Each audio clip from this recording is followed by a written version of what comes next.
গুনাহ করি শত শত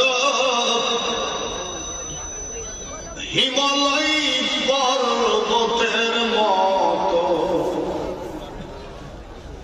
কর যদি রহমত ভয় ফিরে আমার,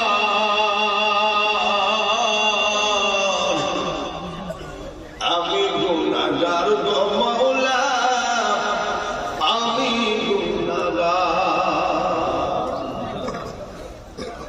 উলামায়ে কেরাম, মই মুরব্বী, যুবক, মাসুম বাচ্চা, মক্কা মদিনা জিয়ারতকারী হাজী ভাইদেরকে নিয়ে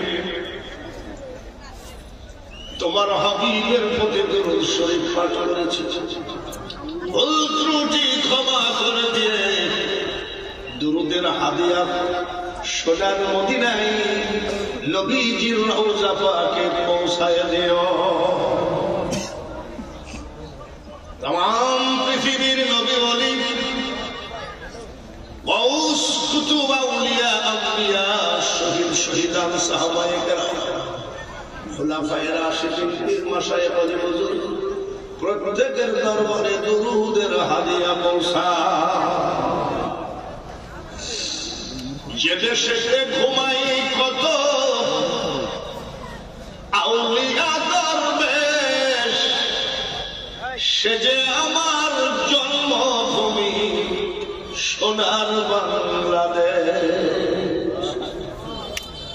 যেই জমিনে ডিজিটাল মাইক, অত্যাধুনিক প্যান্ডেল, চেয়ার টেবিল সেটিং করে আজকে আমরা তরিকতের দাওয়াতে বসে এই জমিনে ইসলাম জান্দা করে ঘুমিয়ে আছেন সিলেটের মাটিতে হযরত বাবা শাহজালাল রহমাতুল্লাহ আলাইহি, হযরত শাহ কোরআন রহমাতুল্লাহ আলাইহি, হাজার হাজার ওলি এই জমিনে ঘুমিয়ে আছে।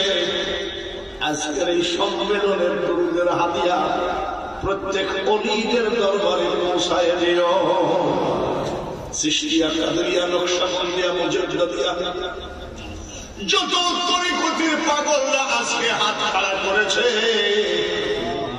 প্রত্যেকের মাশায়েখের দরবারে দুরূদটুকু পৌঁছায় দিও। ফুলতলি সাহেব কেবলা, যিনি বাংলার জমিনে বাতিলকে ধ্বংস করে হকের দাওয়াত দিয়েছে, ফুলতলি সাহেব কেবলার হাজার হাজার মুরিদান, আর রব্বুল আলামিন এই মুরিদানের পক্ষ থেকে দুরূদের হাদিয়া ফুলতলির পবিত্র জমিনে পৌঁছায় দিও। ডাইনে বামে পিছনে সামনে পর্দার আড়ালে যতগুলি বান্দা বান্দে হাত তুলেছে, কার মা কবরে, কার বাবা কবরে, সব তোমার জানা। মা বাবা যদি আফ্রিকার জঙ্গলে বাস করত, মোবাইলের নেটওয়ার্ক থাকলে ছেলেরা সংবাদ দিতে পারত মিনিটে মিনিটে। যে মা কবরে, যে বাবা কবরে, এই খবর তুমি ছাড়া তো কেউ জানে না। কিয়ামত পর্যন্ত মা বাবার কবরকে জান্নাতের টুকরা বানিয়ে দিও। সাল্লাল্লাহু তাআলা আলা খায়রি খালকিহি মুহাম্মাদিন ওয়া আলা আলিহি ওয়া আসহাবিহি আজমাইন ওয়ারহামনা মা'হুম লা ইলাহা ইল্লাল্লাহু মুহাম্মাদুর রাসূলুল্লাহ।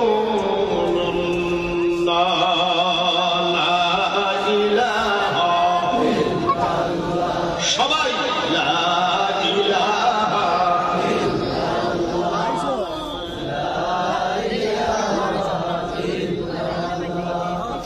লা ইলাহা, জোরে জোরে লা ইলাহা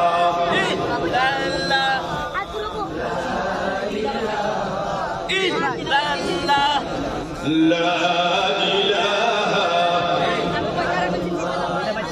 লা ইলাহা ইল্লাল্লাহ মুহাম্মাদুর রাসূলুল্লাহ।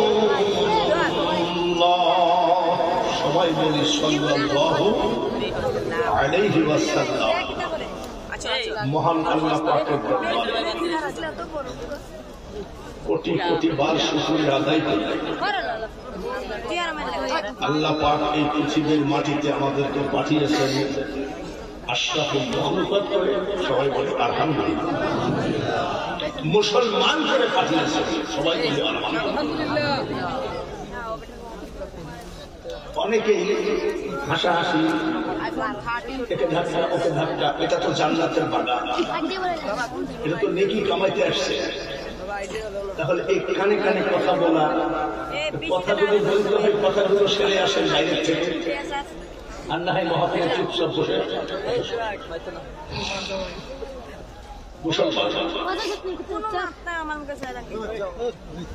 ধরেন সাংবাদিক আজাদ আমার জামা, উদাহরণ দিচ্ছি, কিন্তু ধরেন কথার কোন অস্তিত্ব নাই, এটা উপমা, মিসাল, এক্সাম্পল। সাংবাদিক আজাদের ছেলে আমার মেয়ে বিয়ে দিবে, উদাহরণ বলে হুজুর জামার সাথে আমার বিয়ে করবে, আমি ওকে জানালাম চিনি না, তো মেয়ে বিয়ে দিব, ওনার ছেলে আর আমার মেয়ে, কথাবার্তা কমপ্লিট। আমি বললাম যে আপনি বরযাত্রী কতজন নিয়ে আসবেন? তো উনি বললেন যে আমাদের অনেক বড় গোষ্ঠী, অনেক বড় ফ্যামিলি, 60 জন। কয়জন? ঠিক আছে, আমি বিয়ের সবকিছু, প্যান্ডেল, খাবার দাবার, চেয়ার টেবিল সব কমপ্লিট করেছি। এইবার সাংবাদিক আজাদ 60 জন মানে এক বাস লোক নিয়ে আসছে, বাসের থেকে নামতেছে সব বরযাত্রী। আপনাদের দেশে কি বলে? বরযাত্রী বলেন? বরযাত্রী, এমপি, উপজেলা chairman, doctor, doctor, engineer, barrister, SP, DC, এসব নামতেছে, কিন্তু গাড়ির ভিতরে বর নাই। আমি বর করি বলে হুজুর কিছু মনে করবেন না, বর তো মাত্র ক্লাস 8 পাস, আর আমাদের বরযাত্রী সব বড় বড় শিক্ষিত, তাই আমরা লজ্জায় বরকে আনি নাই। আমার কথা বাদ দেন, আপনি হলে ওদেরকে খেতে দিবেন, এক গ্লাস পানি দিবেন, বর না থাকলে যেমন বরযাত্রীর কোনো দাম নাই, পৃথিবীতে মুসলমান না থাকলে পৃথিবীর কোনো দাম নাই।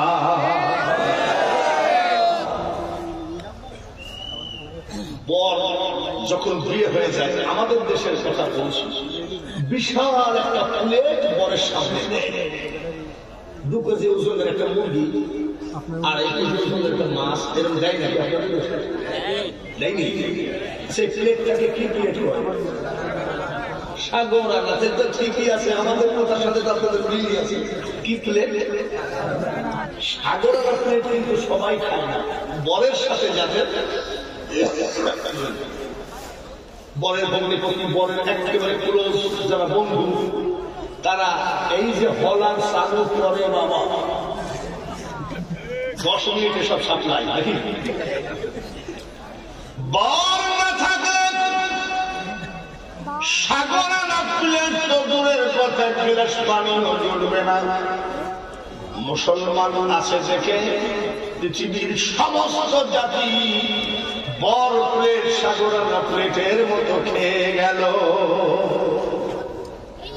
আল্লাহ তাআলা বলেন হাক্কাত তুকাতিহি ওয়ালা তামুতুন্না ইল্লা ওয়া আনতুম মুসলিমুন। একথা বললেন না আল্লাহ?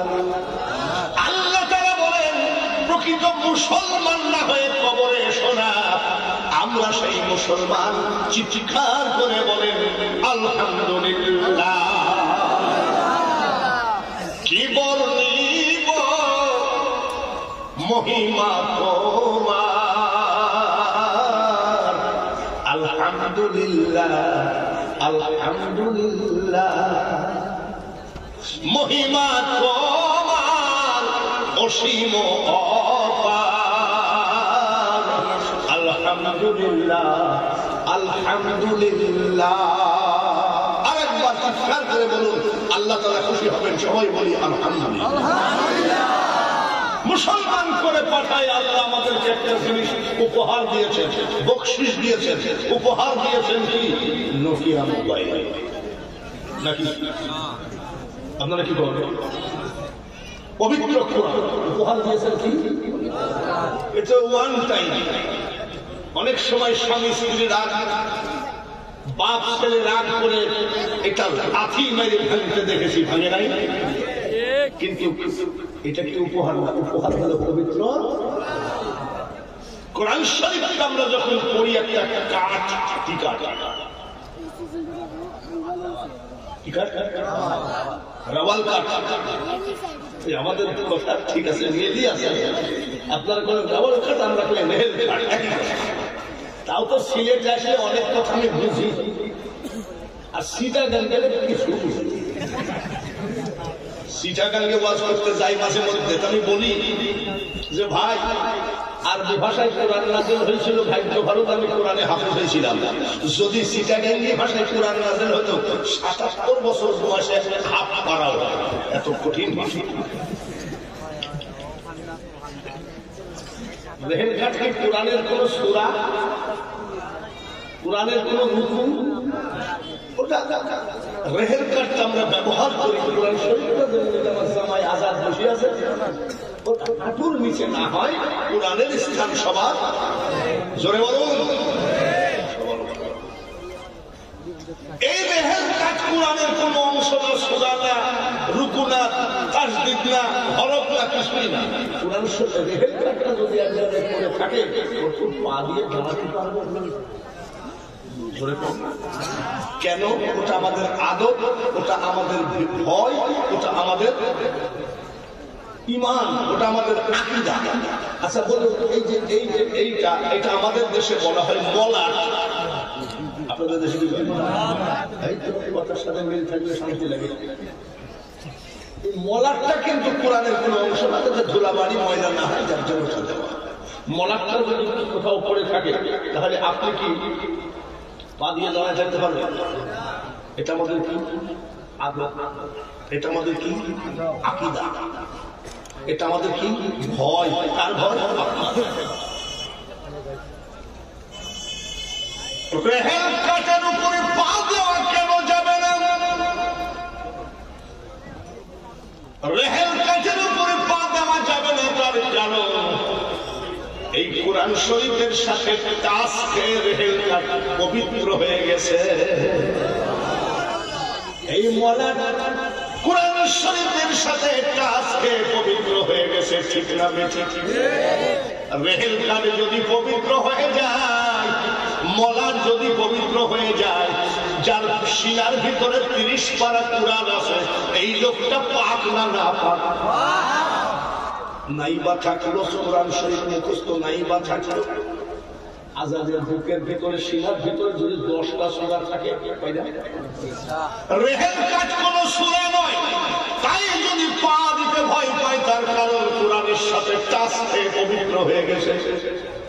আমার বাবা যে আজাদের বুকের ভিতরে 10টা সূরা আছে, লোকটা পাক না না পাক? ঠিক তো? এই সেই কোরআন বলেন আলহামদুলিল্লাহ।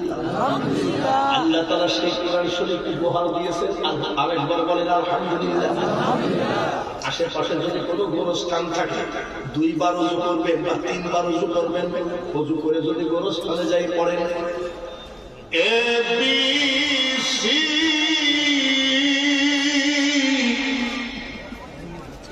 ইংলিশ অক্ষর 3টা পড়েছেন নাকি? হবে না? 30 লক্ষ শহীদের রক্ত দিয়ে বাংলাদেশকে আমরা স্বাধীন করেছি, 2 লক্ষ মা বোনের ইজ্জত দিয়েছে। বাংলা ভাষাকে ইজ্জত দিয়ে কথা বলতে হয়। বাংলা ভাষা আমার ভাষা, আমার মায়ের ভাষা। ইজ্জত দিয়ে কথা বলি। গোরস্থানে গিয়ে যদি ওযু করে আপনি যদি পড়েন ক খ গ, কথা হবে নাকি? একবার যদি পবিত্র শরীরে গোরস্থানে গিয়ে কবরের পাশে দাঁড়িয়ে পড়েন আলিফ লাম মিম,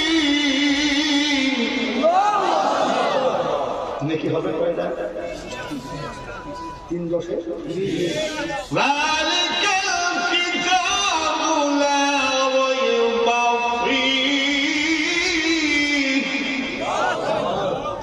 অক্ষর অক্ষর কয়টা নাকি হবে। এবার গোরস্থানে যাই যদি আপনি পড়েন, তুমি ডুবায়ে ভাষাইতে পারো তাইতে তোমায় ডাকি আমি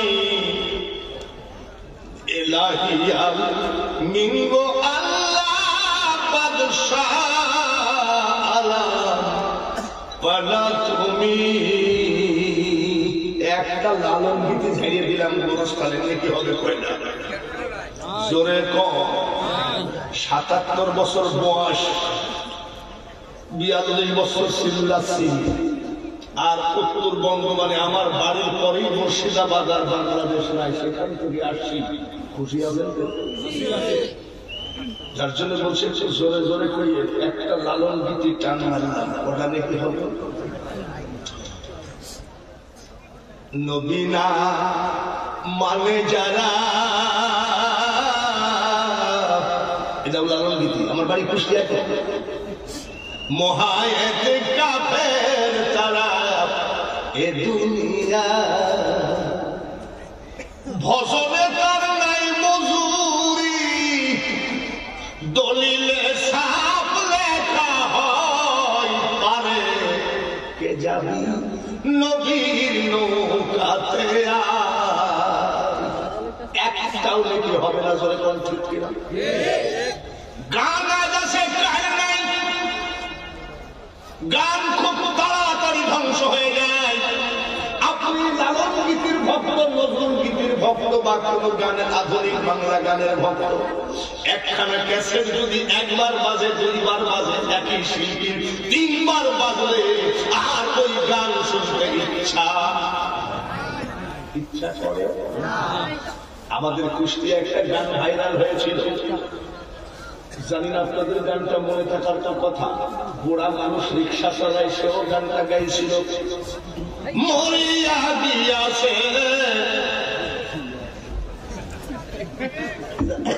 উনি কিন্তু বলে ফেলে এই গানটা ভাইরাল হয়েছিল আমার বাড়ির কাছে, মাত্র 2.5 মাইল দূরে। এই গানটা আমি দেখেছি, একটা বুড়া মানুষও গাইছে।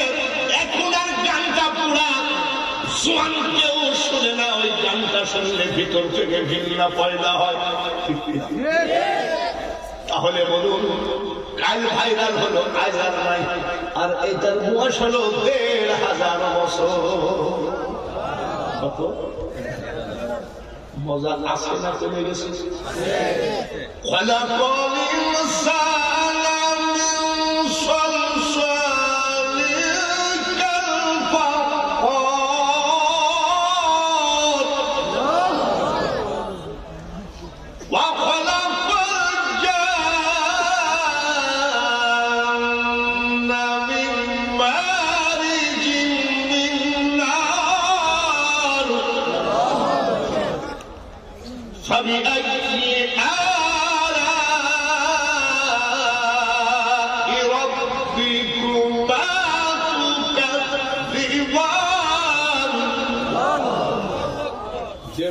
বছর আগের কোরআন মজা আছে কি? এইবার বলতে পারেন হুজুর আপনার গলা ভালো তাই মজা না, বুড়া গলায় মজা, জোয়ান গলায় মজা, শিশু গলায় মজা, বাচ্চা গলায় মজা, নারীদের গলায় মজা, মহিলাদের গলায় মজা। কোরআন শরীফ পৃথিবীতে মজা নিয়েই হাজির হয়েছে। সেই কোরআন আল্লাহ আমাদেরকে দিলেন, খুশি না বেজার? চিৎকার করে আজকে বিশাল সম্মেলনে বলুন তো আলহামদুলিল্লাহ। কোরআন পেয়ে খুশি না বেজার? আরেকবার বলুন।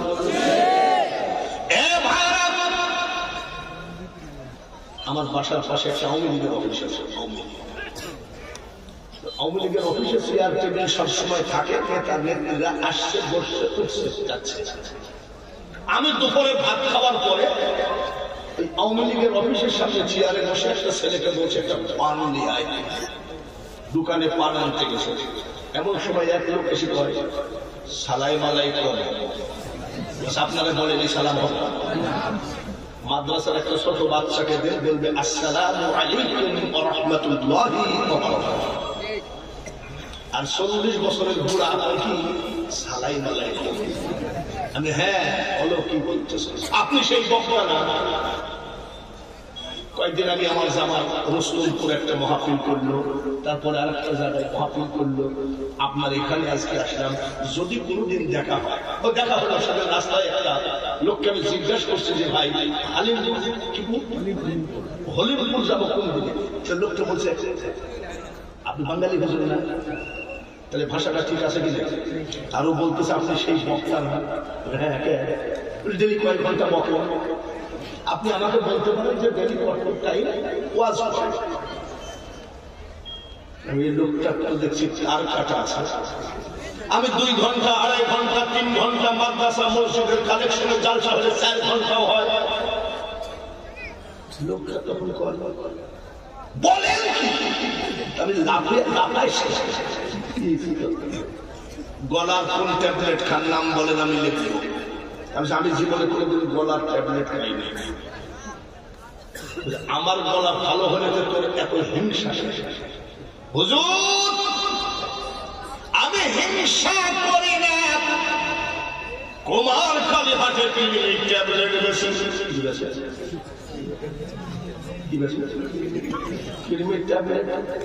একদিন হাত মারে চিল্লাইলে 2 দিন আর মোর সাথে কথা হয় না, গলা নষ্ট হয়ে যায়। আমি তোর ট্যাবলেটের দাম কত বলে আমি নিজেই বানাই, 1.5 টাকা মতন খরচ পড়ে। ট্যাবলেটের দাম কত? 1.5 টাকা। আমি ট্যাবলেটের দ্বারা 1.5 টাকা দামের কিডনি ট্যাবলেট হাতে বিক্রি করো, আর আমার গলার সাথে তুমি তুলনা করো। 77 বছর বয়স, 42 বছরে কোরআন নিয়ে চিল্লায়। বলতো আমার জীবনে কোনোদিন গলা বসে গেল না। কোরআনের দাম কত বল? বলছে হুজুর কিছু মনে করেন না, 250 টাকা তো হবে। কত? আমি বলছি কিডনি ট্যাবলেটের দালাল আধার ব্যাপারী জাহাজের টিকিট কত বলতে পারে না, তা আমার জানা আছে। কোরআন শরীফের দাম 250 নয়, 2,500 নয়, 2.5 লক্ষ নয়, 2.5 কোটি নয়। তাহলে হুজুর কত হবে? হুজুর তাহলে কত হবে? আমার আল্লাহ যেটা বলেছে সেটাই দাম হবে। তুমি বলেন হুজুর আল্লাহ কত বলেছে? বিসমিল্লাহির রহমানির রহিম।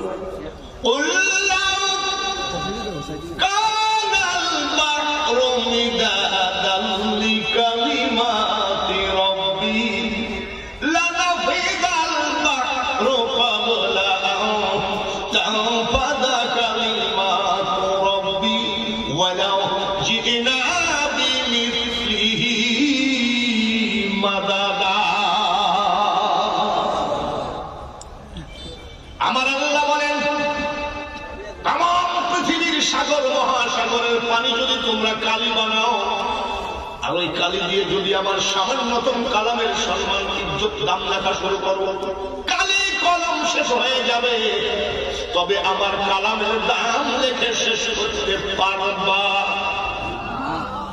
শেষ করতে পারবা? এই সেই কোরআন জোরে করবে। জ্ঞানী বুঝাই সারাই, মূর্খ সাপল দিয়ে চোখ ফাটাই দিলেও বুঝে না। এই বয়সে এটাও দেখতে হলো, শুনতে হলো কোরআন শরীফ মূর্তির পার নিচে।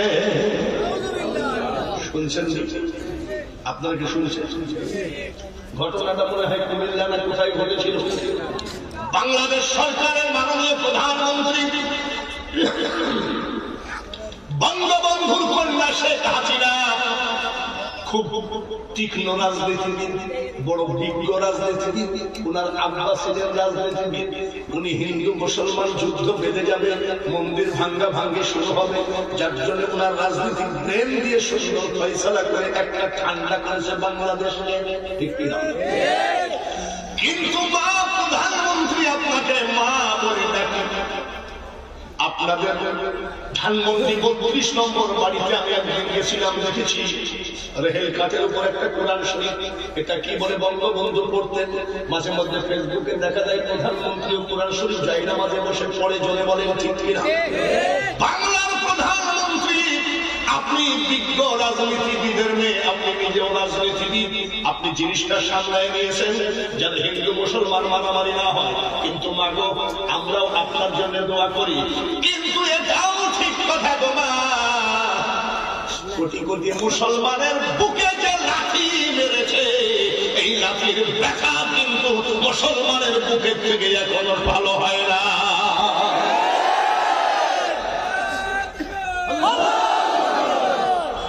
ভাইরা আমার, এইবার বলি, কে বা কাহারা মন্দির পার দিয়েছে, কোরআন দেখেছে, সেটা প্রশাসন বুঝবে, জোরে বলেন ঠিক কিনা? তবে আমার বয়স তো কম না, হয়তো বা আল্লাহ তাআলা আমাকে কোরআনের দাওয়াত আর তরিকতের দাওয়াত দেওয়ার জন্য হয়তো গলা কণ্ঠ ভালো রেখেছে। এই বয়সে যদি আমি বয়াতি হতাম, তবে ক্যান্সার রোগে মরে যেতাম। বাবার বলছে ঠিক, আমি যদি বক্তা না হতাম, তাহলে বয়াতি যদি হতাম, তাহলে শেষ বয়াতি কাকে বলে? বাউল গান যারা গাইতে, দুশো কামার নদী হয় আর কি দেখতে চাও রে বন্ধু, যত খুশি দেখা দিয়ে যাও। আমি যদি বয়াতি হতাম, এতদিন ক্যান্সার রোগে মরে যেতাম শুধু এই কোরআনের জন্য। ডায়াবেটিস নাই, অনেক সময় ছেলেরা চা দেয়, চিনি দেয় না, আমি পাইছি থাকে বলে আমরা তো মনে করি ডায়াবেটিস, ডবল। আমার একটা আছে ডবল। এখনো সাবধানতা ছেড়ে দিয়ে কোরআন ধরো। আমি যখন ক্লাস করে পড়ি, আমাদের সময় এখন একটা কবিতা ছিল, এখনকার কবিতা তো এলোমেলো, আগাডুম বাগাডুম ঘোড়াডুম এইসব কবিতা। আর আমাদের ছিল কবিতা ছিল, সকালে উঠিয়া যেন মনে মনে বলি, সারাদিন আমি যেন ভালো হয়ে চলি। এগুলো ছিল আমাদের জামানায় কবিতা। আমাদের জামানায় কবিতা ছিল, পিপীলিকার পাখা বাড়ি মরিবার পরে। পিঁপড়া কোন সময় মরে? যখন পাখা বাড়ে, যখন পাখা বড় হয় তখন কে মরে? পিঁপড়া মরে। কোরআন শরীফ যারা মূর্তির পর নিচে ফেলেছ, তারা মনে রাখো, তোমরা বেশি যে লাভ করেছো তা নয়, পিপীলিকার মতো পাখা বাইরে না পাশিরেই ধ্বংস হয়ে যাবা। এর নাম হলো পবিত্র কোরআন। অস্ট্রেলিয়ার এক বেঈমান লাঠি মেরে কোরআন শরীফ বাথরুমের মধ্যে ফেলাই দিয়েছিল। 6 মাস না যেতে তার গায়ের লোম সব উঠে গেছে, তার কারণ ক্যান্সার রোগ। আপনি ডাক্তারকে জিজ্ঞাসা করবেন যে ক্যান্সার রোগ হলে কি হয়, কি হয়? অত অত্যাধুনিক উন্নত দেশ কি বলেছে জানেন? আপনার হায়াত শেষ, ভালো হবে না। উনি যখন হায়াত শেষ বলেছে ডাক্তার, তখন চলে গেছে সৌদি আরবে, যে কাবা শরীফ জিয়ারত করেছে, উমরা করেছে, মদিনায় যায় নবীজির রওজা পাক জিয়ারত করেছে, জুব্বা কিনেছে, তসবিহ কিনেছে, টুপি কিনেছে, পাগড়ি কিনেছে। ওইগুলো আবার জমজম কুয়ার পানি দিয়ে ধুয়েছে, ধোয়ার পরে ওই জুব্বা গায়ে দিয়ে, ওই টুপি মাথায় দিয়ে, জমজম কুয়ার পানি দিয়ে ধোয়া টুপি আর জুব্বা মাথায় দিয়ে সৌদি আরব মদিনার দোকানের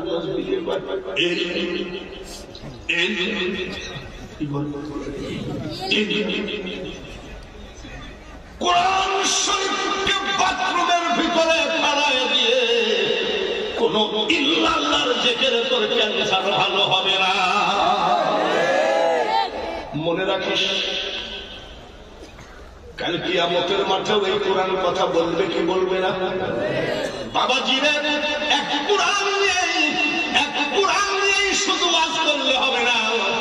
আমরা যখন বক্তা হয়ে আসি, তখন আমাদের ব্রেনের মধ্যে কিছু আইটেম ঢুকাই যায়। এই আইটেম ওয়াজ করবেন, সেই আইটেমে আমি যাচ্ছি। যারা মাদ্রাসায় লেখাপড়া করান, তাদের সম্পর্কে নবীজি বলেন, খায়রুকুম মান তাআল্লামাল কুরআন ওয়া আল্লামাহু। যে কোরআন পড়ে অপরকে পড়ায়, যে কোরআন পড়ে অপরকে পড়ায়, তার থেকে ভালো মানুষ পৃথিবীতে একটাও নাই। আল উলামা ওয়ারাসাতুল আমবিয়া। নবীজি বলছেন, আলেমরা আমার ওয়ারিস। ধরে বলেন মারহাবা। আমি অন্যদিকে ওয়াজে যাইতে চাই। এই এইবার বুঝেন আপনারা গানের দলে থাকবেন না কোরআনের দলে থাকবেন? কারা কারা কোরআনের দলে হাত খান আমার মৌলাকে দেখান।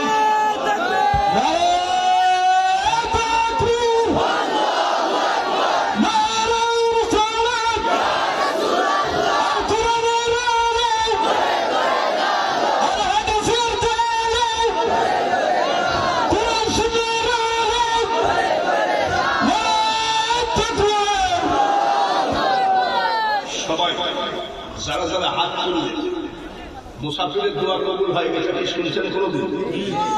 আমি মুসাফির হালে আছি, যারা যারা কোরআনের পক্ষে হাত তুলেছেন আমি তাদের জন্য দোয়া করবো। এই হাতখানা দিয়ে আমি 9 বার কাবা জিয়ারত করেছি, 9 বার। 30 বার আমি আজমির শরীফ জিয়ারত করেছি। 3.5 বছর আমি আজমির শরীফের মুয়াজ্জিনের চাকরি করেছি। বাগদাদ শরীফ জিয়ারত করেছি একবার। আমি সকল মাজার জিয়ারত করেছি, শুধু ফুলতলি।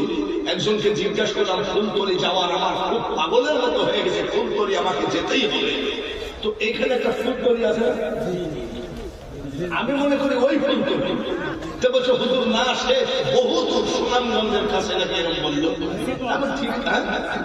তো ঠিক আছে ইনশাআল্লাহ, যদি কোনোদিন আল্লাহ নবীর দরবারে যাইতে চাইলে হয় না, আল্লাহ নবী এবার টাকা লাগে। তো আমার এই হাতখানা দিয়ে আপনাদের জন্য দোয়া করবো ইনশাআল্লাহ, এই হাত যেন কোরআনের পক্ষেই থাকে। আমিন বলুন। এই হাত যেন জীবনের টাকার অভাবে কোনো মুনাফিকের কাছে মিশু না হয়, সবাই বলুন। আর একটা দোয়া করবো, এই হাতখানা যেন আল্লাহ তাআলা কিয়ামতের মাঠে আমার দয়ার নবীর হাতের 1 গ্লাস হাউজে কাউসারের পানি এই হাতগুলো উঠায় দেয়। এই 3টা দোয়া করবো, আল্লাহ যেন কবুল করেন। এইবার সবাই একটুখানি দরুদ শরীফ পড়ে সাল্লাল্লাহু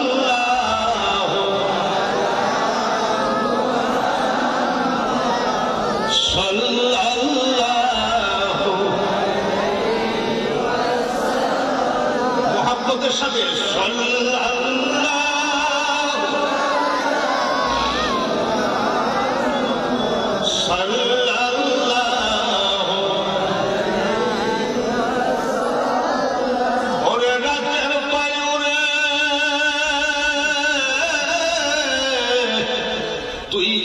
সোনার মদিনায় মোদের সালাম পৌঁছে দিও, নবীজির রওজায় জোরে জোরে সাল্লাল্লাহু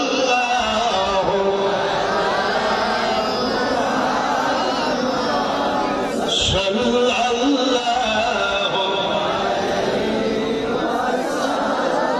সাল্লাল্লাহু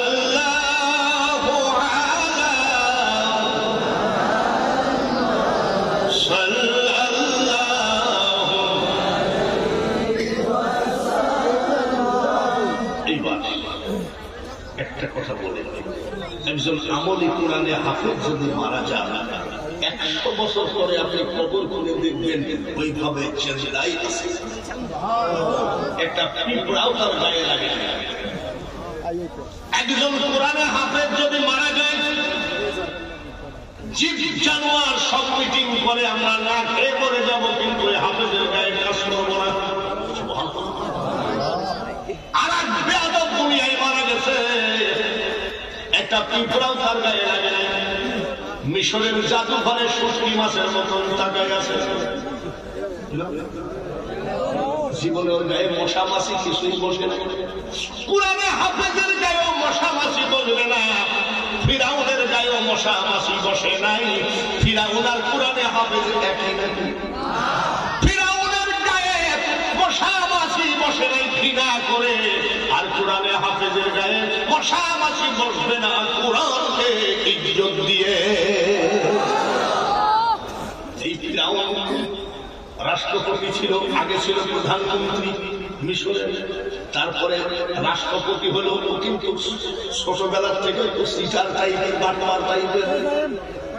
ফিরাউন কিন্তু ছোটবেলার থেকে একটু কি টাইপের, বাটপার টাইপের। কিরকম বাটপার? আমাদের দেশে কিছু কিছু গ্রামে গঞ্জে মানুষ আছে, স্কুল কলেজ ভার্সিটিতে জীবনে যায় নাই, কিন্তু ক্রিমিনাল বুদ্ধি এত আছে, জীবনে নিজের নাম সই করতে জানে না, কিন্তু ক্রিমিনাল বুদ্ধি এত আছে, গ্রামটাকে তোলপাড় করে।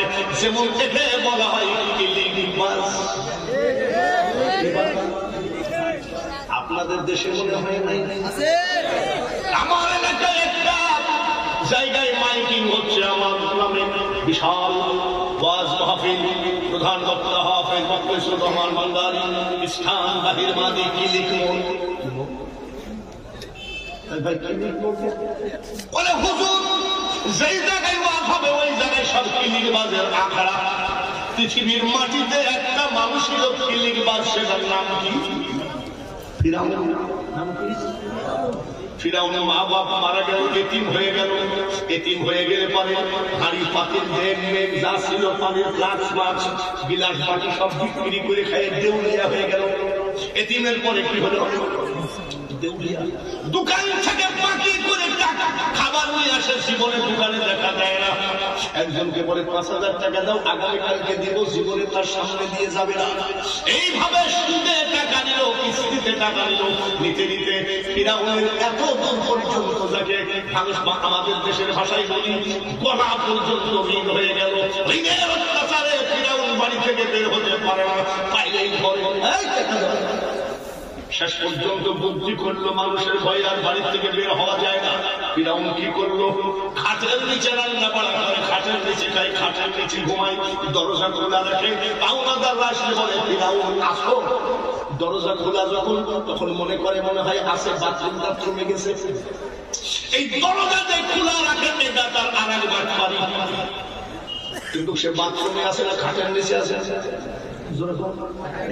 খাটের নিচে দীর্ঘদিন পড়ায় থাকে পাওনাদারের ভয়ে। হঠাৎ করে চিন্তা করে একটা জীবন হলো নাকি খাটের নিচে পড়ায় থাকবো কতকাল। যদি জোনাক রাত না হয়ে যদি অন্ধকার রাত হতো, তাহলে আমি রাতের অন্ধকারে পড়ায় যেতাম। এইভাবে আসতে করে অন্ধকার রাত হলো, বাড়ি ঘর ফেলায় দিয়ে টুকরাটা বেঁধে দিয়ে পড়ায় চলে গেল। যাবি কোথায়? গেল মিশরে। এখন আমেরিকায় গেলে তার একটা ছেলে আমেরিকায় থাকলে তার টাকার অভাব নাই, কিন্তু সৌদি আরবে আগে টাকা ছিল, এখন টাকা কম। লন্ডন প্রবাসী, আমি লন্ডন গেছি 2 বার। আমি যখন গেছি তখন লন্ডনে টাকার দাম ছিল, এখনো লন্ডনে এলোমেলো হয়ে গেছে, একটু না একটু এলোমেলো হয়ে গেছে। আজ থেকে রাজাধিরাজ কাল সে ভিক্ষা চাই, কারো কোনদিন সমান নাহিয়া। নদীর একুল ভাঙ্গে উকুল গড়ে, এই তো নদীর খেলা। সকাল বেলার মাঝে তুই ফকির সন্ধ্যা বেলা। ইচ্ছাটা কার? ইচ্ছাটা একমাত্র আল্লাহ। জোরে বলেন ঠিক কিনা? আজ বাঙালি হুজুরের যে টাকা পাওয়া যায় না, বাঙালি হুজুরকে পাওয়া যায়, কিন্তু একটু ডেট পাওয়া কিন্তু অনেক কষ্টের ব্যাপার, অনেক কষ্টের ব্যাপার। এখনো 1 থেকে 150 লোক হয়ে এগিয়ে আসে যে কোনো ডেট আছে কিনা। আজকে এত সম্মান, আল্লাহ তাআলা এই মুহূর্তে এমন কিছু ঘটাইতে পারে, বাঙালি হুজুর ভিক্ষা চাইলে মানুষ ভিক্ষাও দেবে না। টেবিলের উপরে এত খানা সাজাইছো, আবার আদরের সম্মানে হুজুর খান, হুজুর খান, হুজুর অভাব নাই, সম্মানের অভাব নাই। কিন্তু মনে রাখতে হবে এই সম্মানের মালিক আল্লাহ। আল্লাহু খায়রুর রাযিকিন, রিজিকের মালিক একমাত্র আল্লাহ। আর ওই এমন কোন কাজ না করি আল্লাহ যেন বেজার হয়ে না যায়, তাহলে দেখবেন হাতে কাপড়ে কোন জায়গায় কুলাইতে পারবেন না। ফিরাউন পলায় গেল মিশরে। মিশরে যাই চিন্তা করছে কই যায়, আমি তো চিনি না, কোথায় যায়। হাঁটতেছে, হাঁটতে হাঁটতে দেখে তার এক বন্ধুর সাথে দেখা, নাম হলো হামান। নাম কি? আপনি লন্ডনে থাকেন দীর্ঘদিন, হঠাৎ করে আপনি একই ক্লাসে লেখাপড়া করেছেন, একই স্কুলে লেখাপড়া করেছেন, হঠাৎ যদি এরকম বন্ধুর সাথে লন্ডনে আমেরিকায় দেখা হয়, আপনি কি বলবেন না আরে দোস্ত তুই, আর দোস্ত তুই, এরকম একটা মত বিনিময় হয় না প্রথম দেখাতে? হামান বলছে দোস্ত। ফিরআউন বলছে তোর অবস্থা কি? হামান বলছে এত পরিমাণ ঋণ করে পেয়েছি, ঋণের অত্যাচারে আমি বাড়ি থেকে রাতের অন্ধকারে পলায় আসছি। ফিরআউন ডাক দিয়ে কয়, হামান রে, তোর যে অবস্থা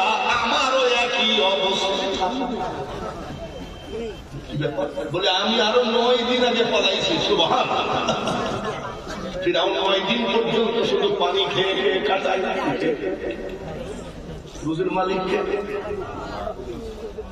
দুইজন হাতে হাত দিয়ে বলছে, তোর যে অবস্থা আমারও সেই অবস্থা, মরলে একসাথে মরবো, বাঁচলে একসাথে। দুইজন হাঁটতেছে, হাঁটতে হাঁটতে হাঁটতে হাঁটতে এরও পেটে ক্ষুধা, ওরও পেটে ক্ষুধা। ফিরাউন খাই নাই 9 দিন। এর ভিতরে এক মুরব্বী জমিন থেকে, জমিনের ভেতর থেকে তরমুজ, পাকা তরমুজ তুলে ফিরাউন আর হামান ওই পাকা তরমুজের দিকে একেবারে এক মিনিটে তাকায়। তরমুজের ক্ষেতের মালিক হয়, লোকগুলো কি ক্ষুধা লাগছে? এইভাবে পাকা তরমুজের দিকে তাকায়।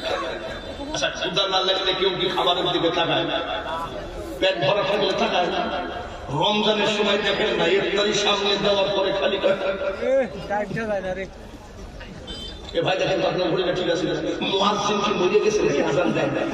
ঠিক ঠিক। আজান দেওয়ার সাথে সাথে যে মেশিন চালু হয় বাবা, ক্ষুধা লাগলে খাবারটা বসায়। তরমুজের ক্ষেতের মালিক বলছে, আপনারা কি তরমুজ খাবেন? বলছে, চাষা দিলে তো খাওয়াই যায়। বড় বড় 2টা তরমুজ দিয়েছে, 5 মিনিটে বসাইছে। তখন তরমুজের ক্ষেতের মালিক কয়, এটা তো ক্ষুধার্ত, এদের তো ক্ষুধা লাগছে। বাবা তোমরা কি কামলা দিবা? বলছে, কামলাই খুঁজতেছি। তাহলে তোমরা এক কাজ করো, আমার তরমুজের ক্ষেতের পাকা তরমুজ গুলো বাজারে বিক্রি করো, টাকাটা আমাকে জমা দাও। তোমরা কি মাসিক বেতন নিবা, না সাপ্তাহিক, না ডেলি বেতন নিবা? ফিরাউন বলছে, চাচা ডেলি বেতন দেন। ঠিক আছে, তোমাদের ডেলি বেতন দেওয়া হবে, কিন্তু একটা কথা, আমি কিন্তু চুরি চামারি পছন্দ করি না। তোমরা সহি সুন্দরভাবে বিক্রি করে টাকা যা জমা দিবা, খবরদার চুরি করবো না। ফিরাউন চাচা আপনি আমাকে চিনে? আমি জীবনে কোনোদিন বাজে কথা বলার লোক না, আমি মিথ্যা কথা তো বলি না, চুরি তো দূরের কথা, আমার বংশতে বলছে। চোরের মা, চোরের মা, আমি তোমার মতন একটা বলি নবী বুঝতেছি। তরমুজের ক্ষেত্রে চাকরি করে, ডেলি বেতন পায়, বেশ কিছু টাকা। হামান বলে, ফিরাউন আর তরমুজ খেয়ে বাঁচা যায় না। এতদিন টাকা ছিল না, তরমুজ খেয়ে খেয়ে থাকছে। এখন টাকা হয়েছে, চল যাই রসুলপুর মরে যায়, চল যাই সামনে একটা বাজারে যাই রুটি আর মাংস খেয়ে আসিস। ফিরাউন বলে, তোর যদি তরমুজ ভালো না লাগে তুই যা। কেন? যে টাকার জন্য আমি মাসের পর মাস খাটের নিচে পলায়ে থাকেছি, যে টাকার জন্য আজ আমি বাড়ি ঘর ছেড়েছি, ওই টাকা আমি খরচ করবো না, তরমুজ খেয়ে মরে যেতে রাজি। হামান বলছে, ঠিকই বলেছিস, আমিও যাবো না, তরমুজ খেয়ে থাকি। এইরকম করতে করতে হঠাৎ করে একটা চাকুরির, সরকারি চাকুরির বিজ্ঞপ্তি দিল। এখানে যারা বেকার ছেলে আছে তারা শুধু এসে কি বলে ফেসবুকে খুঁজে চাকরি কোথায় আছে, চাকরির বিজ্ঞপ্তি কোথায় আছে, বেকাররা খুঁজে কি খুঁজে না। ফিরাউন খুঁজতে খুঁজতে এইবার চাকরির একটা বিজ্ঞপ্তি, এটা সরকারি চাকরি, কিন্তু এলাকার ওই গোরস্থানের দারোয়ান নাইডিয়া। ফিরাউন দরখাস্ত করল মিশরের বাদশার কাছে। দরখাস্ত করার পরে ভাইবা পরীক্ষায় ডাক পড়ল। ডাক পড়ার পরে বাদশা নিজে বলল, এর স্বাস্থ্য ভালো আছে, একে তুমি গোরস্থানের চাকরিটা দিয়ে দিলা। গোরস্থানের চাকরি করতে গেলে তো একটা সাহসেরও ব্যাপার আছে নাকি? আপনারা কি করেন? যারা খবর কাটে রাখতে 3টার সময়, তাদের একটা সাহসের ব্যাপার আছে। আপনি রাত্রে 3টার সময় একা যাবেন তো গোরস্থানে, আপনি একা যাই করবেন, আসসালামু আলাইকুম ইয়া আহলাল কুবুর। আপনার আব্বা যদি কয় ওয়ালাইকুম আসসালাম, কেমন আছিস, আমি তো ওই জায়গায় মাথা ঘুরে পড়ি বলে আমারও জানাজা করতে হতে পারে। সরকারি চাকরি পেয়ে গেল, এখন সরকারি চাকরির দাম আছে কি নাই? সরকারি যদি চাকরি কেউ পায় তার রূপ চেহারা ফিরে দেয়। এইবার ফিরাউন ডাক দিয়ে কয় হামান রে আর চিন্তা নাই, সরকারি বেতন আর গোরস্থানে কিছু কামাবো। হামান বলছে গোরস্থানে আবার টাকা কামানো জায়গা নাকি? বলে আমি ফিরাউন সব জায়গায় টাকা কামাইতে পারি। চাকরিতে জয়েন করলো গোরস্থানের দারোয়ান, সরকারি বেতন সরকারি ভাতা। এইবার লাশ যখন গোরস্থানে আসে ফিরাউন মুখটা বেজার করে থাকে, বলে এই ভাই গেট খুলে। বলে সরকার আইন করেছে 1 টাকা লাশপতি না দিলে গেট খোলা যাবে না। কত বড় সুফি মানুষ চিন্তা করে যে লাশের উপরেও শিকারি করে চান্দা খাচ্ছে, লাশের উপরেও লোকজন চিন্তা করে 1 টাকায় তো এইভাবে 1 টাকা করে লাশপতি মারে। মারতে মারতে হঠাৎ করে ভাইরাস হলো, করোনা ভাইরাস। না করোনা ভাইরাস তো আল্লাহ দেওয়া গজব, এটা তো কোনো রোগ, আল্লাহ নিজে হাতে তুলে দেওয়া একটা গজব ভাইরাস। তখন আমরা যখন ছোটবেলায় কলেরা, ডায়রিয়া, কলেরা, পক্স হতো, পক্স ডায়রিয়াতে গ্রামকে গ্রাম মারা যেত, মহামারী বলা হয়। আল্লাহ তাআলা মহামারী দিয়ে দিলেন, ডেলি 10টা 15টা 20টা লাশ আসা শুরু করলো। ফিরাউন বলল এইবার সরকার আইন করেছে যারা ভাইরাসে মারা গেছে 2 টাকা করে দেওয়া লাগবে। কয় জায়গা ভাইরাস লাশ কত আর এমনি লাশ? বাংলার প্রধানমন্ত্রী একটা কথা বলেছেন, আমি নিজে ফেসবুকে পড়েছি, আমার দেশে যদি আমি কাপড়ের কাপড়ও রিলিফ দিই তারপরেও এ জানোয়াররা চুরি করে পাঞ্জাবি বানাবে। আওয়ামী লীগের ভাইয়েরা অনুনয় বিনয় করে বলি, আব্বা খবরদার তোমরা মনে করো না এই লোকটা খাস জামাতের লোক, বিএনপির লোক, তা না। আমি রাজনীতির ভিতরে নাই, রাজনীতির পক্ষে বিপক্ষে নাই। যে যখন রাষ্ট্রপ্রধান হবে তার জন্য দোয়া করি এই বাংলার জমিন যেন অচল না হয়ে যায়। আমি একটা দল করি, ওয়ালতাকুম মিনকুম উম্মাতুন ইয়াদউনা ইলাল খায়রি ওয়া ইয়া'মুরুনা বিল মা'রুফি ওয়া ইয়ানহাউনা আনিল মুনকার। আল্লাহ তাআলা বলেন তোমাদের ভিতরে একটা দল তৈরি হোক যারা সৎ কাজে আদেশ দেবে, অসৎ কাজে নিষেধ করবে। আজকে 42 বছর আমি এই কাজ করে বেড়াই। আমার কিছু নাতি পুতি আছে না, যে ধরনের কিছু দাদা বা নানা নাতি পুতি এসে জিজ্ঞাসা করে দাদা আসলে তুমি কোন দল করো? বলে তোরা কোন দল? বলে আমরা বিএনপি। বলে তোরা যা, আমি বলে না দাদা বুড়াই নাই, তোরা যা, আমি আওয়ামী লীগের ছেলেরা এসে কয় দাদা সত্যি কথা বলো কোন দল তুমি? আমার নাতি আমি তোরা কোন দল? বলে আওয়ামী লীগ। বলে আমি পাকা আওয়ামী লীগ। দাদা আপনি তো দেখছি গোলালুটাই যখন যে চাপ দেয় সেই দল। আমি না না, আমার ভোট আমি দিব যাকে খুশি তাকে দিব, আমার একটা ভোটের জন্য বাংলাদেশ ধ্বংস হবে না। তোরা যা ইচ্ছা করে বেড়ায়, তবে একটা কথা মনে রাখিস, এই দেশে যদি গরুর মাংস 3000 টাকা কেজি হয় তোদের কিনতে গেলে মাজার হাট থাকবে না। আর আমি বাঙালি হুজুরের যাইও না আসেও না, তার কারণ আমি তো 12 মাসের 11.5 মাস লোকের বাড়ি খেয়ে, আমারও তো অসুবিধা নেই। আজকে যে বাড়িতে খাইলাম যদি বলি যে ভাই আমাকে একটু তরকারি দেন, আমি রাত্রে যাই খাবো, কাউকে দিয়ে দিল। তোদেরই তো অসুবিধা, আমার তো অসুবিধা। 12 মাসে 11.5 মাস দাওয়াতি খেয়ে ফেলে, আমার কি জানা ভাইয়েরা আমার। এইবার 2 বস্তা টাকা হয়ে গেল। এখনকার ইয়াং জেনারেশন বুঝবে না। তোমার দাদাকে জিজ্ঞাসা করো, তোমার বাবাকে জিজ্ঞাসা করো, তোমার মাকে জিজ্ঞাসা করো, আগে খুচরা পয়সার লেনদেন বেশি ছিল, ঠিক কিনা? খুচরা পয়সার লেনদেন বেশি ছিল। এখন 5 টাকা পয়েন্ট করে ফেলে লাভ নাই। আর 1 টাকা তো চলি। 2 বস্তা টাকা হয়ে গেল। 2 বস্তা টাকা যখন হয়ে গেল, কাপড়ের টাকা, ভালো ভালো কাপড় পর্যন্ত চুরি করে বিক্রি করে টাকা ক্যাশ বানাইছে। এইবার ফিরাউন বলছে হামান রে, যে টাকার জন্য আমরা বাড়ি থেকে অন্ধকার রাত্রে চোরের মতো পলায় আসছি, তুই এক বস্তা নিয়ে, আমি এক বস্তা নিয়ে আরামে ঘুমাই, দুই বন্ধু 2 বস্তা টাকা নিয়ে ঘুমাই আছে। সকালবেলা উঠে ফেরাউন কয়, এক কাজ কর, বলে চল যাই তোর বাদশার সাথে দেখা করে আসি। আমার বলছে বাদশা কি তোর সাথে দেখা করে? নাইট গার্ড বলে, নাইট গার্ড হলে কি হবে, আমি তো সরকারি কর্মচারী। বলে আমাকে একটু নিয়ে যাই ভাই, তোমার ছেলে যদি বাদশার মুখটা আমি দেখতে পাই। হামান আর ফিরাউন বাদশার দরবারে গেল। বাদশা ডাক দিয়ে বলে, তুমি সেই আমার গোরস্থানের দারোয়ান?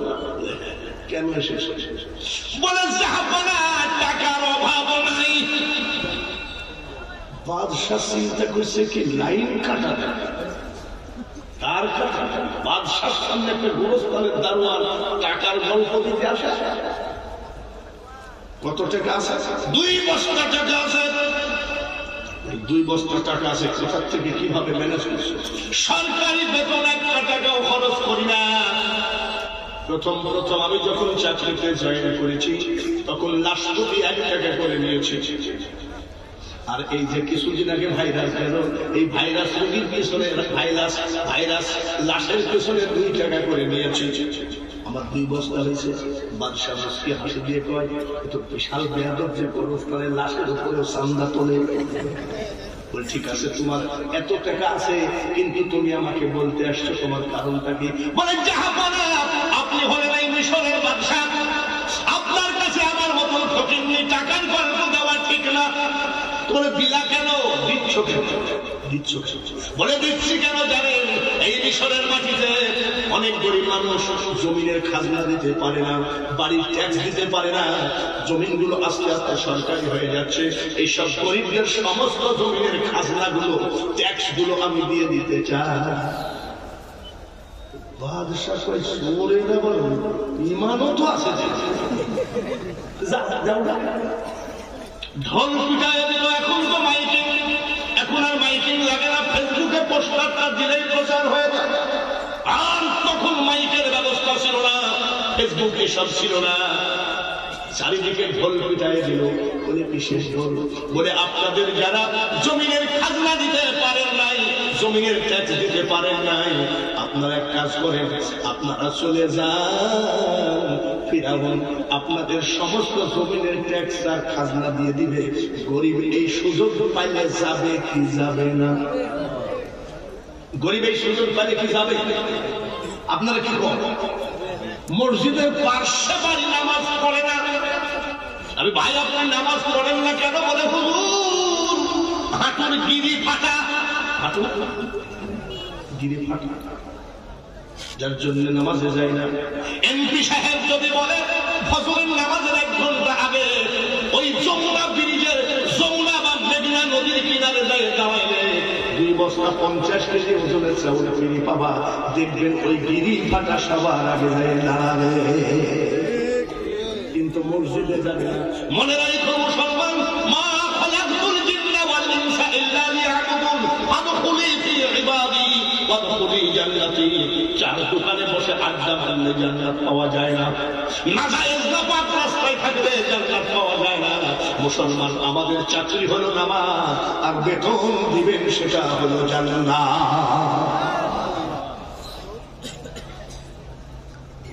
সব গরিব হাজির, দলিল জমিনের কাগজপত্র নিয়ে হাজির, 2 বস্তা টাকা খরচ করে সব দিয়ে দিল গরিবদের খাজনা। বস্তায় টাকা নেই।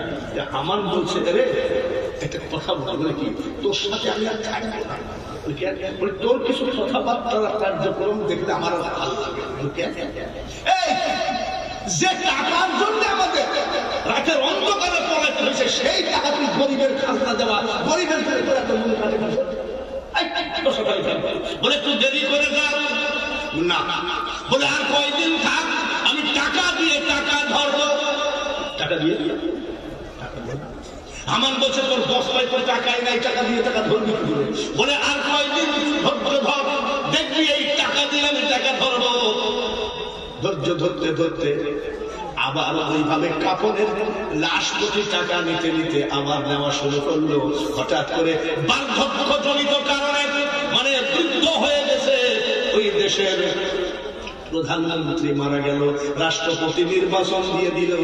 প্রধানমন্ত্রীর নির্বাচনে ফিরাউন একেবারে প্রধানমন্ত্রী পদে মার কামিয়ে দাঁড়িয়ে গেল।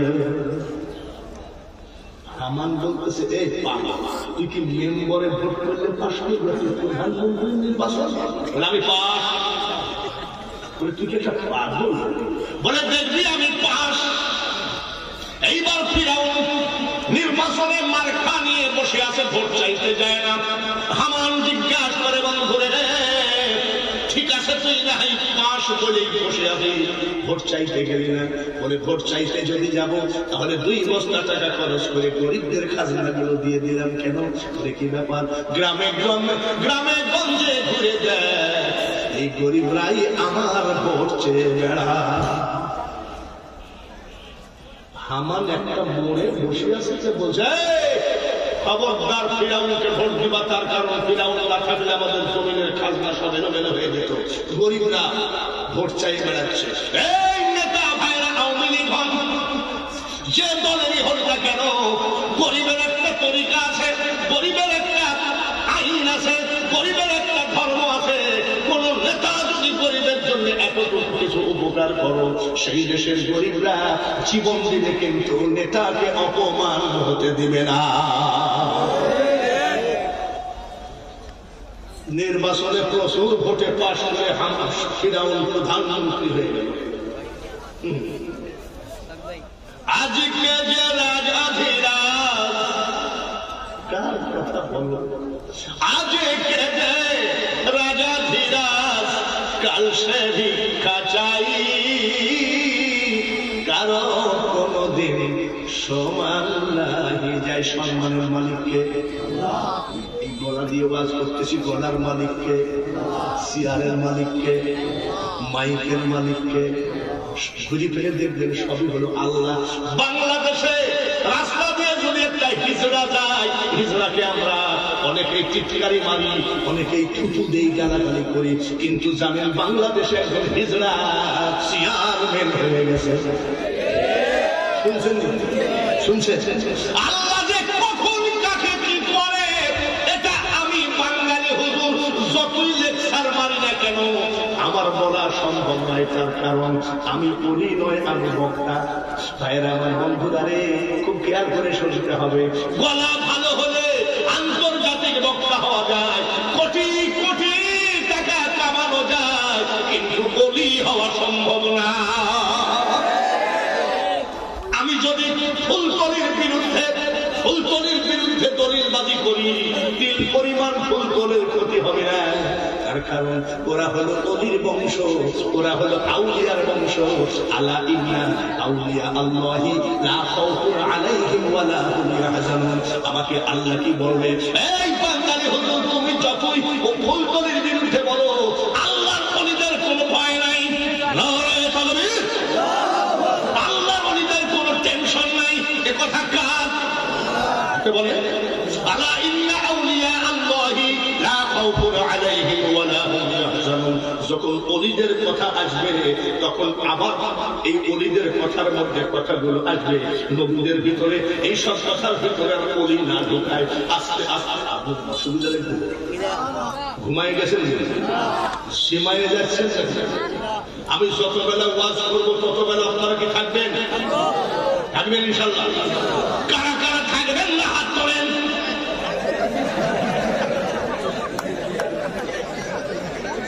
আরে বুঝতে পারে না, হাসেন। বাবাজিরা, এইবার শপথ গ্রহণ করলো, ফিরাউন প্রধানমন্ত্রীর গদিতে বসে গেল। আনন্দে উল্লাসে 2 বন্ধুর বিলাসে বহুল জীবন যাপন চলে যায়। তরমুজের ক্ষেতের কামলা ছিল, ঠিক কিনা?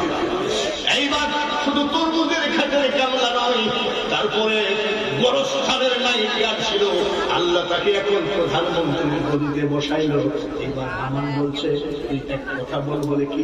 তুই যে বলবি মরলে একসাথে মরবো, বাঁচলে একসাথে বাঁচবো, কিন্তু তুই প্রধানমন্ত্রী হয়ে গেলি আর আমি তোর দালালি করবো কতদিন? আমি তোর সংসার করতে পারবো না। বলে একটু ধৈর্য ধর, ছটফট করিস না, ধৈর্যের সাথে পারিলে। ফিরাউনের ব্রেন আছে, হঠাৎ করে বার্ধক্যজনিত কারণে রাষ্ট্রপতি মারা গেল।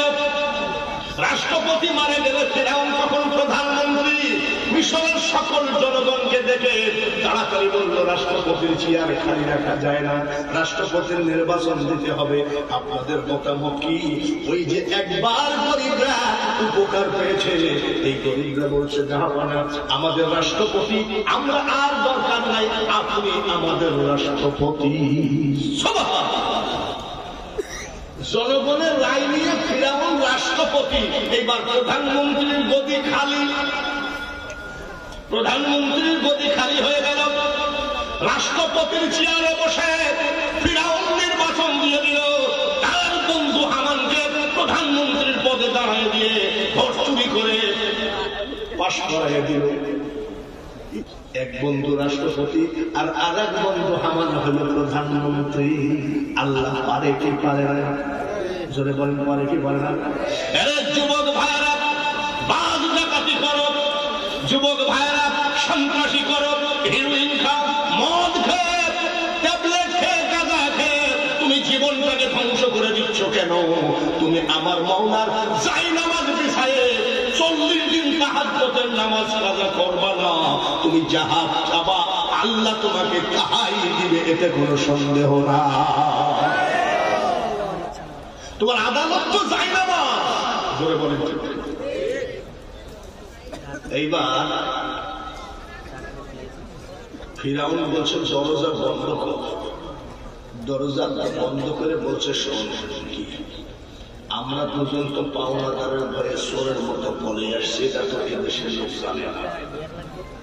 আমরা দুজন যে তরমুজের খেতে কামলা দিয়ে খাইছি, এটা তো এদেশের লোক জানে না। আমরা যে কাপড়ের কাপড় পর্যন্ত চুরি করে বেঁচেছি, এটা তো কেউ জানে না। হঠাৎ করে রাষ্ট্রপতি, আমি আপনার প্রধানমন্ত্রী, তাড়াতাড়ি যে উঠে তাড়াতাড়ি সে পড়ে, তাড়াতাড়ি যে উঠে তাড়াতাড়ি সে পড়ে, দেখতো আমাদের কোন শত্রু আছে কিনা। হামান প্রধানমন্ত্রী, ফিরআউন রাষ্ট্রপতি। হামান বলছে, আমাদের কোন শত্রু নাই, আমরা জনগণের নির্বাচিত, ভোটে নির্বাচিত হয়েছি। বলে তাড়াতাড়ি জ্যোতিষগুলো না, সরকারি জ্যোতিষ যারা এখন হলো আবহাওয়া অফিস বলে দেয়, এত মাইল থেকে ঝড় আসতেছে, তুফান আসতেছে, এ বাবাজি এরকম বলে না। এখনকার তুফানের নাম বুলবুল, এইবার সাইক্লোন, সাইক্লোন হবে, তার নাম হলো নার্গিস। এটা বলে সায়েন্স, এটা বলে বিজ্ঞান। আর তখন সায়েন্স ছিল না, কিছু জ্যোতিষ ছিল, একটা দুইটা না, 450 জ্যোতিষ ফিরআউনের রাষ্ট্রীয় বেতন খাইতো। সবাইকে ডাকলো, ডেকে বলছে, জাহাপানা কেন ডেকেছেন? বলে, তোমরা জ্যোতিষ বলে? হ্যাঁ। আমাদের সরকারি জ্যোতিষ বলে? হ্যাঁ। আমি নতুন রাষ্ট্রপতি আর আমার বন্ধু আমার নতুন প্রধানমন্ত্রী, তোমাদের বেতন বাড়াইয়ে দেওয়া হবে। তোমরা এক কাজ করো, আমাদের দুই বন্ধুর কোন শত্রু আছে কিনা একটু ভালো করে ভেবে চিন্তে বলে দেখো। যে জাহাপানা এখন তো বলা যাবে না, একটু গণনা করা লাগবে। বলে পরের দিন আসো। পরের দিন গণনা করে 450 জ্যোতিষ এসে বলছে, জাহাপানা রাষ্ট্র আপনাদের বেশি দিন নাই, আপনাদের দুই ভাইয়ের, দুই বন্ধুর মরণ। দুই বন্ধুর মরণ? এই আমার এই জ্যোতিষদের ঘাড়ে ধাক্কা দিয়ে গায়ে করে দেখবো, জ্যোতিষ ওরা জ্যোতিষা চাপে না। আমাদের রাজত্ব তো বাপের রাজত্ব। আমার বছর চুপ থাকে, ওরা কিন্তু অনেক কিছু বলতে পারে। বলে কি ব্যাপার?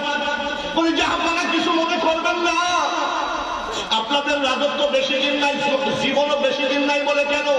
এই দেশে মুসা বলে একটা ছেলে জন্মগ্রহণ করবে, এই মুসার হাতে আপনাদের মরণ। এই মুসা উনি হবেন নবী, উনার হাতে আপনাদের মরণ এবং রাজত্ব চলে যাবে। ফিরআউন বলছে, তাড়াতাড়ি বাইর কর, আমার আর ভালো লাগছে না। দরজা বন্ধ করে দিয়ে বলছে, আরে হামান, আমি তোকে প্রধানমন্ত্রী করেছি, মুসাকে তাকে শেষ কর, খতম কর।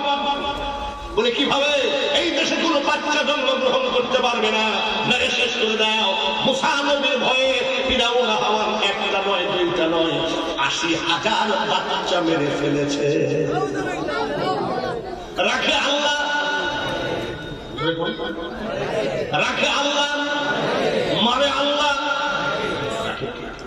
80,000 বাচ্চা মেরে ফেলেছে। একদিন বস্তুই বন্ধু বলছে মুসার খবর ওকে যে মারি ফেলে ফেলেছিলাম হামান বছরের দোস্ত সে কথা তো তোমাকে বলাই হয় না একবারে খাতা কলমে সরকারি লিস্ট ৮০,০০০ বাচ্চা মেরে ফেলেছে ৮০,০০০ ফিরাউন তাহলে মুসার গোষ্ঠী শেষ ডাক জ্যোতিষকে ডাক জ্যোতিষ আমার বন্ধু প্রধানমন্ত্রী আমার ৮০,০০০ বাচ্চা মেরেছে মুসা কি মারা গেছে এখন তো বলা যাবে না আমাকে একটু টাইম দেয় পরের দিন রাজ দরবারে জ্যোতিষরা এসে বলছে জাহাপানা ৮০,০০০ কেন ৮০ লক্ষ যদি মারে ৩ মাস বয়স মুসা তার মার কোলে আরামে আয়েশে লালন পালন হচ্ছে মুসা মরে না ফিরাউন আগুনের মতো চলে রাগ করে বলছে তুই প্রধানমন্ত্রী তুই কি প্রধানমন্ত্রী হবি আমি তোকে বানিয়ে দিয়েছি কিন্তু তোর মাথায় কোনো বুদ্ধি নাই আসল দায়িত্ব বেশি আছে তোর ৮০,০০০ মারি হামান বলছে যে আরে ভাই কোনো ৫ বুকে তোর লেখা থাকে না যে এইটা বলে আমার কাছে কথা শুনে ডিক্লার দিয়ে যাবি এরকম হঠাৎ গ্রামের ভিতরে ঢুকে পড়বে যদি ডিক্লার দিস তাহলে বাচ্চা পড়ে রাখবে বাংলার প্রধানমন্ত্রী বঙ্গবন্ধুর কন্যা শেখ হাসিনা উনি যদি বলে টেলিভিশনে যদি বলে হরিণপুর কাল বেলা 10টার সময় সেনাবাহিনীর মিডিয়ার সব যাবে কাল বেলা 10টার সময় সন্ত্রাস দমন হবে হরিণপুরে এটা যদি টেলিভিশনে বলে সন্ত্রাস যারা করে তারা একটা বাড়িতে থাকবে না সব শ্বশুর বাড়ি ফিরাউন যখন ডিক্লার দিলে হবে হঠাৎ বাড়ির ভিতর ঢুকে পড়বে হামান কয়েক দোস্ত দিয়ে আসে বলে বুদ্ধি না থাকলেই কি এই কাপড় চুরি করতে করতে আমি প্রধানমন্ত্রী রাষ্ট্রপতি বলিস না বলে কালকে দেখবে মুসাকে কেমনে সাইজ করতে হয় 10 জন পুলিশ নিয়ে প্রধানমন্ত্রীর রওনা দিল নীল দরিয়ার মাঝখান দিয়ে মুসা নবীর বাড়ির দিকে যাচ্ছে মুসা নবীর একটা মাত্র বোন যার নাম হলো মরিয়াম নীল দরিয়ার কিনারে ছাগল চড়াচ্ছে প্রধানমন্ত্রী হামানকে আর পুলিশকে দেখে ছাগল ফেলে বাড়ি গিয়ে বলছে মা আপনি আমার ভাইকে বাঁচান আমার ভাইকে আর ভাই বাঁচাতে গেল না মাগো আমার ভাই যদি মারা যায় আমি সবার আগে মারা যাব ভাই আমার জান ভাই আমার প্রাণ ভাই আমার আত্মা বলে কি ব্যাপার বলে এখনই পুলিশ এসে আমাদের ভাই মুসাকে মেরে ফেলবে এই কথা বলার পরে মা একবার এই ঘরে একবার এই ঘরে বাচ্চা নিয়ে পাগল পারা হয়ে গেছে আমার আল্লাহ বলে বাবারে এই বয়সে যদি এত তেজ হয় তোমাদের তেজ গিয়েছে কোথায় নারায়ে তাকবীর নারায়ে রিসালাত নবী আছেন যেখানে মিলাদ কিয়াম যেখানে দুরূদ শরীফ যেখানে নবী নাই যেখানে কথা পরে হবে আমাদের বাংলাদেশে একটা বক্তা কি কইছে জানেন বলছে মুহাম্মদের মা বাপ দুজন ওনার বাড়ি আবার সাফাই নবাবগঞ্জের দিকে আর এক বক্তা বলতেছে কলেমার ভিতরে মুহাম্মদের নাম রাখা বেদাত দাঁড়ান সেসব কথা তো তুলি নাই আর এক বক্তা বলতেছে মা খোঁজে যত বুড়া মানুষ 40 বছরে তালাক খাওয়াইনি না শুনছি ওই বক্তা বলতেছে হযরত আলী মদ খেয়ে নামাজে সূরা ভুল করেছিল ইউটিউব খুলেন যদি না থাকে হলিমপুর কলেজ মাঠে আমাকে কালকে সবার সামনে আদালতে দড়ি দিয়ে বাইরে বিচার করে এসব কি শুনছি রে মুনাজাত নাই আদুয়া ওয়া মুকুল ইবাদ উদউনি আস্তাজিব লাকুম মুনাজাত নাই মিলাদ নাই দুরূদ নাই কিয়াম নাই শবে বরাত নাই এসব আপনাদের দেশে তো নাই আমাদের দেশে এক মাওলানা কয় মুহাম্মদ জামি ওটা আমি হ্যাঁ তোর বাপের ভাইরা হতো না তোর খালু হয় সব কথা তুলতে গেলে অসুবিধা নয় হাতে টাইম আছে তাহিরি সাহেব আসা পর্যন্ত তো আছে ঠিক কিনা রাজি আছেন তো ইনশাআল্লাহ একটুখানি দয়ার নবীর উপরে সবাই জবানটা দিয়ে মদিনাওয়ালার সাথে প্রেম লাগাইয়ে দেন। দয়ার নবী, নূরের নবী গো, তুমি নবী আমার জীবনের জীবন।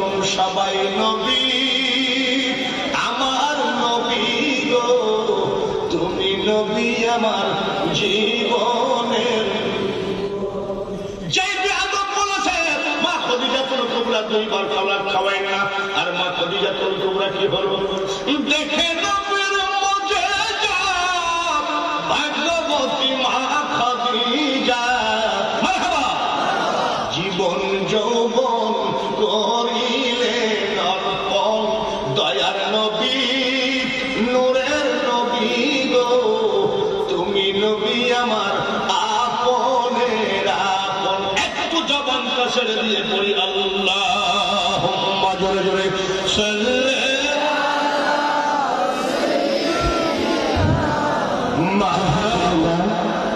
সম্মানিত উপস্থিত আজকের সুন্নি মহাসম্মেলনের যিনি সভারত্ন, ওলিয়ে কামিল, আন্তর্জাতিক খ্যাতিসম্পন্ন মুফাসসিরে কুরআন হযরত মাওলানা আশরাফ আলী নকশবন্দি মুজাদ্দিদি পীর সাহেব এই মুহূর্তে আমাদের মাঝে উপস্থিত হয়েছেন। আলহামদুলিল্লাহ, আজকের সুন্নি মহাসম্মেলনের সম্মানিত প্রধান বক্তা আন্তর্জাতিক খ্যাতিসম্পন্ন মুফাসসিরে কুরআন হযরত মাওলানা মুফতি গিয়াসউদ্দিন আত-তাহেরি সাহেব আমাদের মাঝে এই মুহূর্তে এসে পড়েছেন। ইনশাআল্লাহ একের পর এক আপনাদের সামনে আমরা নিয়ে আসব। মন যদি দিতে হয়, মন যদি দিতে হয় নবীকে দিও। উম্মতের কষ্ট যত না নবী সইতে পারে না, ওই নবীজির মহাব্বতে মিলাদ পড়িও। মন যদি দিতে হয় নবীকে দিও। যুবক ভাইরা যারা কম, মন যদি দিতে হয় কাকে দিও? 14 ফেব্রুয়ারি কি দিবস? কি দিবস? ভালোবাসা দিবস। লালন শাহ পুলিশের উপর দিয়ে যাচ্ছে, যুবক যুবতীর ভিড়।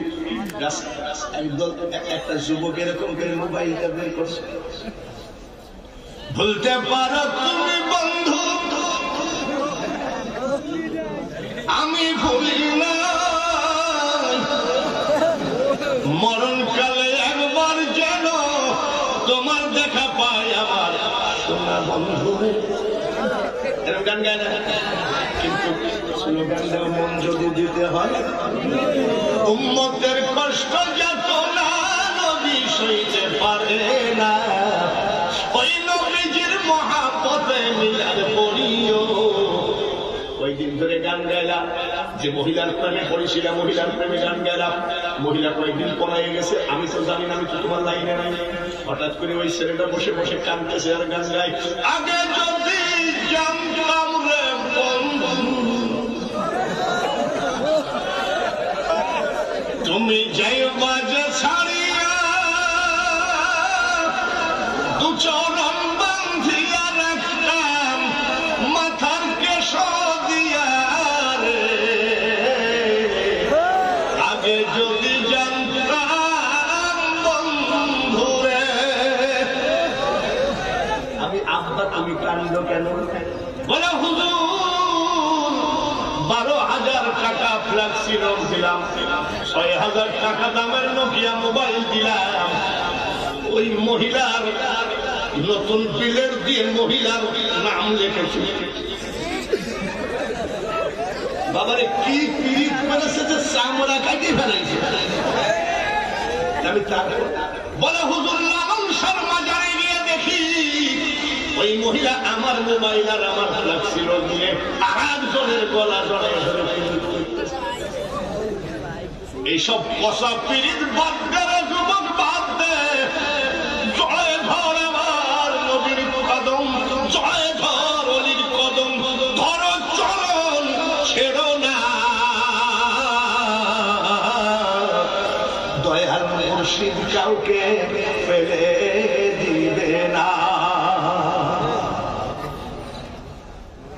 অনেক কথা, সব বক্তা হাজির হয়ে গেছে। এইবার বলি আল্লাহদের কথা, আপনাদের সেলসেলা মনে হয় জোনপুরি না? জোনপুরি না, জোনপুরি আল্লাহর ওলি, সুবহানাল্লাহ। ফুরফুরা আল্লাহর ওলি, সুবহানাল্লাহ।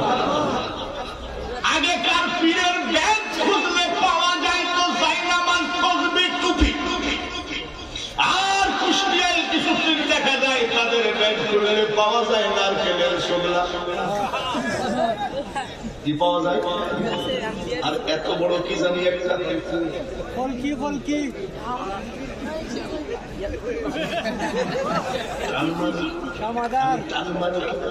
বলে হুজুর একটা টান মারেন, বলে হুজুর একটা টানের ডাইরেক্ট লাইন। আমি ওরে পাগলামি ছেড়ে দে, আল্লাহর সাথে যদি ডাইরেক্ট লাইন করতে হয়, আসসালাতু মি'রাজুল মুমিনিন, নামাজ ছাড়া কোনো ডাইরেক্ট লাইন হবে না। জোনপুরি আল্লামা কেরামত আলীর মাজার আমি হাজারো বার জিয়ারত করেছি। অনেকে বক্তা ভাইরাল হওয়ার জন্য জীবনে কোনো রংপুরে গেছে কিনা আন্দাজে বলে আমি জিয়ারত করেছি। আর আমি সবে বরাতে 10 বছর পর পর 3 দিন করে এতে কাপ করেছি। সবে বরাত ওখানে বিশাল মাহফিল হয়। আল্লামা কেরামত আলী জোনপুরি রহমতুল্লাহ আলাইহির মাজারে। উনি জোনপুর মানে ভারতের জোনপুর। উনি আসছেন রংপুরে আস্তানা গেলে দিনের তরিকতের দাওয়াত দেন। এক বেয়াদব বলছে কি, নিজের ছেলেকে, তাজা ছেলেকে কাপড়ের মধ্যে পেঁচায়ে বলছে হুজুর জানাজা করে দেন। আল্লামা কেরামত আলী জোনপুরি বলে মরানা তাজা। আরেকবার বল, আরেকবার বল। 3 বার বাবার কাছ থেকে জবানবন্দি নিয়ে এইবার কেরামত আলী জোনপুরি রহমতুল্লাহ জানাজায় দাঁড়ালেন। আল্লাহু আকবার, আল্লাহু আকবার, আল্লাহু আকবার, আল্লাহু আকবার। এই তাকবীরে জানাজা পড়ে জোরে পড়ে। আর উনি দিলেন 5 তাকবীর, 5 তাকবীর। এইবার ওই ভণ্ড প্রতারক বলতেছে আপনি তাড়াতাড়ি বাংলাদেশ ছেড়ে চলে যান, তার কারণ আপনি একজন আল্লাহর ওলি না। আপনি ভণ্ড বলে কেমনে বুঝলি? বলে সর্বপ্রথম আমার ছেলে তো মরে নাই, ওটা হলো তাজা ছেলে। তারপরে আপনি তো জানাজার নামাজই জানেন না, আপনি 5 তাকবীরে জানাজা দিলেন, কেমন ভণ্ড পীর আপনি? আল্লামা কেরামত আলী জোনপুরি রহমতুল্লাহ আলাইহি বলছে আব্বা শোন একটা কথা, তোর ছেলে তুই 3 বার জবানবন্দি দিয়েছিস, ছেলে মারা গেছে কিন্তু ছেলে জীবিত। বলে হ্যাঁ, প্রথম তাকবীরে তোর জীবিত ছেলেকে আমি কেরামত আলী মেরে ফেলেছি, আর 4 তাকবীরে ওই মরা ছেলের জানাজা করেছি। ছেলেকে কবর দেওয়া হলো, কবর দিয়ে ওই বিয়াদবরা আবার যায় থানায় কেস করেছে, কেরামত আলী আমাদের ছেলেটাকে মেরে ফেলাইছে। পুলিশ এসে হেলিকপ্টার লাগামে এমন সময় বলছে কি ব্যাপার? বলে আপনি মানুষ মেরে ফেলাইছেন। আল্লামা কেরামত আলী জোনপুরি রহমতুল্লাহ আলাইহি বলছেন পুলিশ খবরদার আমার গায়ে হ্যান্ডকাফ লাগাইও না, আমি মানুষ মারি নাই, আমি শুয়োর মেরেছি। 20 মিনিট লাগে না, খবর খুলে দেখে বিশাল একটা শুয়োর পড়ে আছে। এইটা হলো মাওলানা কেরামত আলী। এইবার রংপুরের মাটিতে ওনার স্বামী স্ত্রী 2 জন মসজিদের ভিতরে ঘুমাই আছেন। যার জন্য বলি যে দেশেতে ঘুমাই কত আউলিয়া দরবেশ, সে যে আমার জন্মভূমি সোনার বাংলাদেশ। সিলেটেতে আসলেন রে ভাই শাহজালাল আউলিয়া, ইসলাম প্রচার করতে আনলেন শাহপরানকে নিয়া। কত জাতি হলো মুসলিম শুইনা উপদেশ, সে যে আমার জন্মভূমি সোনার বাংলাদেশ। এদিকে উঠছেন কারা? হাত তোলেন তো। জীবনে ফেরিতে উঠছেন তারা? একটু হাত তোলেন। বাবাজি এখন কুষ্টিয়ায় গেলে দৌলতদিয়া ফেরি আছে, মুহালম ফেরি, ফেরির উপরে আমি নাম লেখা দেখেছি কেরামত আলী, ফেরির উপরে নাম লেখা বাইদুল গোস্বামী, ফেরির উপরে নাম লেখা শাহজালাল শাহপরান, ফেরির উপরে নাম আমার মতো উল্লার নাম লেখা না। আমাকে খালি দিয়ে কোহাবি জিজ্ঞাসা করছে এই ফেরিগুলোর উপরে বাইদুল গোস্বামীর নাম কেন, শাহজালালের নাম কেন, শাহপরানের নাম কেন? আমি তাহলে শোনো, মুর্শিদ তোমার নাম স্মরণে ফয়না তারে কাল সামনে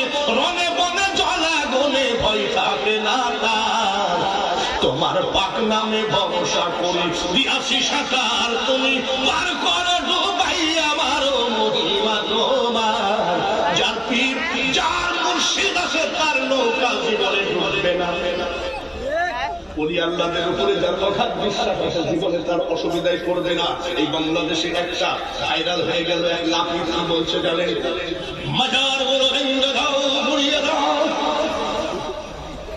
কয়েকদিন পরে তার নিজের মাজার হাড়ি ঘুরাই গেল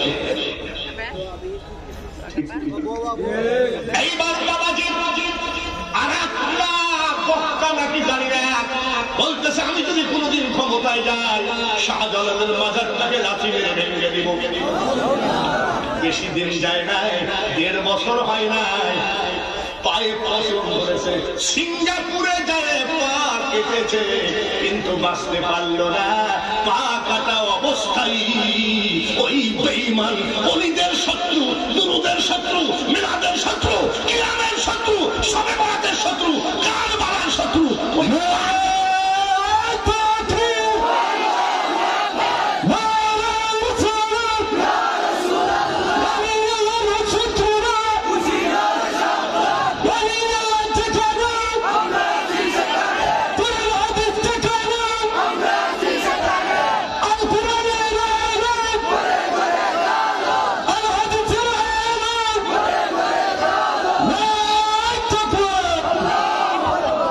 সুন্নি ভাইরা আমরা কি কোন ওয়াহাবি খারিজিকে ভয় পাই ধরে বলেন ভয় পাই ওদের নেতা যে মাজার ভাঙতে চাইছে ওদের নেতা জেলখানায় আছে এই পর্যন্ত হরতাল অবরোধ বাড়িঘর আগুন দিয়ে পুড়াইয়ে দিয়েছে তাও তোমার নেতাকে বের করতে পারো না আলাউদ্দিন জিহাদি আমাদের মিলাদের পক্ষে আমাদের কিয়ামের পক্ষে আমাদের সোহাদায়ে কারবালার পক্ষে আলাউদ্দিন জিহাদি মুরিদ হচ্ছে 8 রশি না হয় 12 রশি সেটা দরকার নাই সুন্নিয়ত আছে কি নাই এই ফুলতলি পর্যন্ত শুরু করে বাংলা প্রত্যেকটা সুন্নি বাঘের মতন গর্জন করে 1 সপ্তাহের ভিতরে তারা জেল থেকে বের করেছি ধরে বলেছি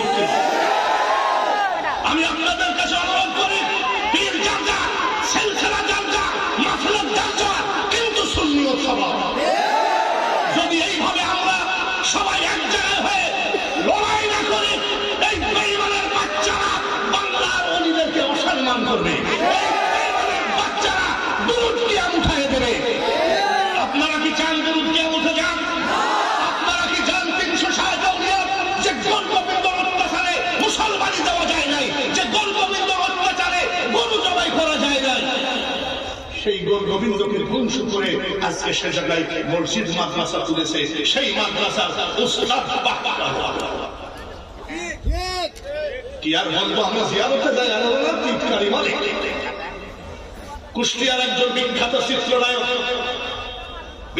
চিত্রনায়ক ওই আমাদের বাবা শাহজালালের মাজারে জুতা পায়ে দিয়ে উঠেছে খাদেমরা বলেছিল জুতা খুলে আসে চিত্রনায়ক রাগ ফুটানির জ্বালায় বলেছিল আগে বললেন না জুতা কেন পা রেখে আসতাম শাহজালালের চুম্বুকে কথাটা ধরা খেয়েছে আগে বললেন না জুতা কেন পা বাড়িতে রেখে আসতাম এই চিত্রনায়ক রিক্সায় যেতে পিছন থেকে ট্রাক এসে ধাক্কা মেরে পা গেছে একদিকে বডি গেছে আরাম এই জমিনেরই একটা বক্তার কথা আমি নাম জানি না নাম বলতে পারবো না দুরুদকে মিলিয়ে ভেংসি মেরেছে কিয়ামকে নিয়ে ভেংসি মেরেছে কত নাজায়েজ কথা বলেছে মরার আগে মুখটা সোজা মুখ ধর চরণ ছেড়ো না দয়াল মুর্শিদ কাউরে ফেলে দিবে না ফুরফুরার মুজাদ্দাদে জামাত আমার আগে যেন কেউ সুফি ফতে আলী সাহেব ওয়াজ করতেছিলেন সুফি ফতে আলী ওয়াইসি ওয়াজ করতেছিলেন কলকাতার মানিক তলায় তার মাজার শরীফ আমি বাঙালি হুজুর বহুবার জিয়ারত করেছি আর তিনার খলিফা হযরত আবু বকর সিদ্দিক রাহমাতুল্লাহ আলাইহি উনি খুলনায় যাবেন। খুলনা 3 স্টেশন আগে নোয়াপাড়া, ওই নোয়াপাড়া স্টেশনে খাদেমকে বলছে ট্রেনটা দাঁড়ায় আছে, ড্রাইভারকে বল আমি খুলনায় যাব। খাদেম বলছে ড্রাইভারকে বলছে একটু খুলনায় যাবে আমার হুজুর। ড্রাইভার দেয়া বলতেছে ট্রেন কি তোর পীরের বাপের নাকি? ফুরফুরার আবু বকর সিদ্দিক রাহমাতুল্লাহ আলাইহি নামাজ পড়তে আছে, স্টার্ট দেয় না, স্টার্ট বন্ধ হয়ে গেছে। বড় বড় ইঞ্জিনিয়ার এসে কল কবসা সব ঠিক আছে, মেশিন পত্র ঠিক আছে, কিন্তু মাল কি লাই না স্টার্ট দেয় ওই ব্যাপার। ড্রাইভার বলছে মুরব্বীর সাথে আমি একটু বেয়াদবি করেছিলাম, চল যাই। ওর 14 গোষ্ঠী এসে ডাক দিয়ে বলছে গুরু আমারে কি রাগবে করে চরণদাসী। পীর মারোনা সাইকলন যখন শুরু হয় তখন তোমার সবাই বলে শাহজালালের বাংলাদেশ, শাহ মখদুমের বাংলাদেশ, রহম করো আল্লাহ। বিপদে পড়লে বিড়ালের মতো, বিড়ালকে তাড়া করলে যেমন গাছে উঠে, বিপদে পড়লে কি বলি আল্লাহদের ধুলা তুমি তাবিজ বানা। আর আমরা বিপদে পড়লে নয়, আমরা জন্মগত ভাবে আল্লাহ ওলিদেরকে বিশ্বাস করি। এই দেশে ইসলাম জিন্দা করেছে ওলি আল্লাহরা, জোরে বলুন ঠিক কিনা? রাজশাহীতে হযরত শাহ মখদুম কুমিরের পিঠে উঠে বাগদাদ শরীফ থেকে এসে ইসলাম জিন্দা করেছে। ইব্রাহিম আদহাম বলছে মাজারে লেখা আছে মাহেশ্বর ইব্রাহিম আদহাম, আরব সাগর থেকে মাছের পিঠে পাড়ি দিয়ে ইসলাম জিন্দা করেছেন, জোরে বলে ঠিক ঠিক। আর তুমি কি বলতেছ? তুমি দুরূদ নাই, কিয়াম নাই, মুনাজাত নাই, কবর জিয়ারত নাই। আমাদের ওখানে একটা ইমাম রাখা হলো, বলছে আমরা তো মুনাজাত করবো। বেতন যদি 10,000 দেন টাকা মানে পুরো সব তাই না? ইমামতি করে এবার মুনাজাত করে কি আসসালামু আলাইকুম রাহমাতুল্লাহ, আসসালামু আলাইকুম রাহমাতুল্লাহ, মুনাজাত করে আল্লাহুম্মা বিরহমাতিকা আরহামার রাহিম, রব্বানা যালামনা কিছু নেই। আমার বলছে হুজুর এটা কি মুনাজাত? বলে যে ইমামতি ঠেকাই না মুনাজাত।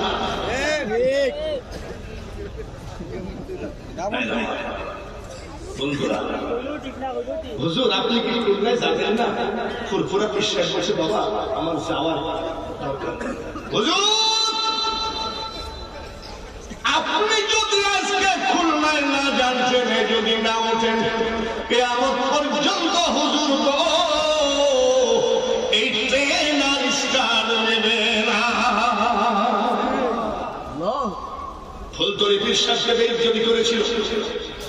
বিশ্বনাথ থানার ভিতরে কোন একটা জায়গায় অনেক আগের কথা, আপনারা জানেন না। বেইজ্জতি যারা করেছিল, এই খারিজির বাচ্চাদের ছেলে মেয়ে সব পাগল হয়ে গেছে। খবরদার সব জায়গায় হাত দিও, ওলি আল্লাহর ইজ্জতের উপরে হাত দিও না। হিসাব নিকাশ করে দেখবা খবর যাওয়ার আগে তোমার আমল নামা সাফ করে গোড়াই ভরে নিয়ে চলে গেছ।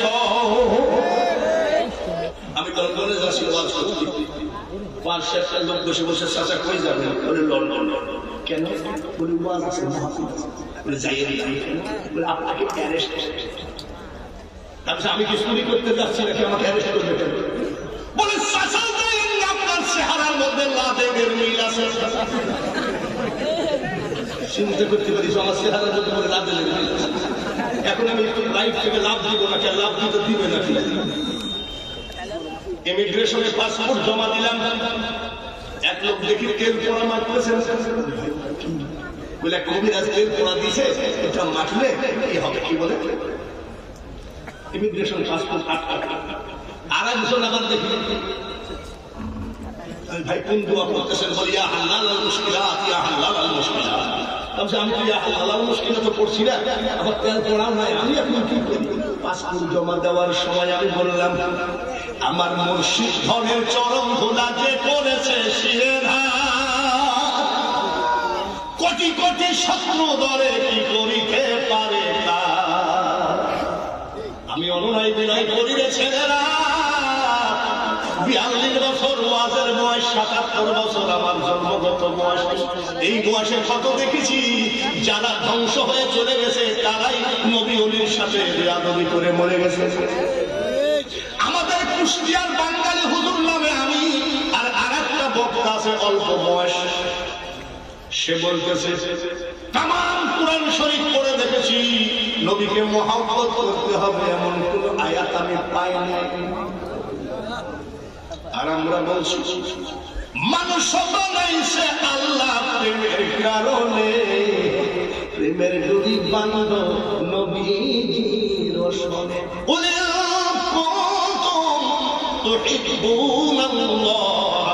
প্রেমের বাস আছে।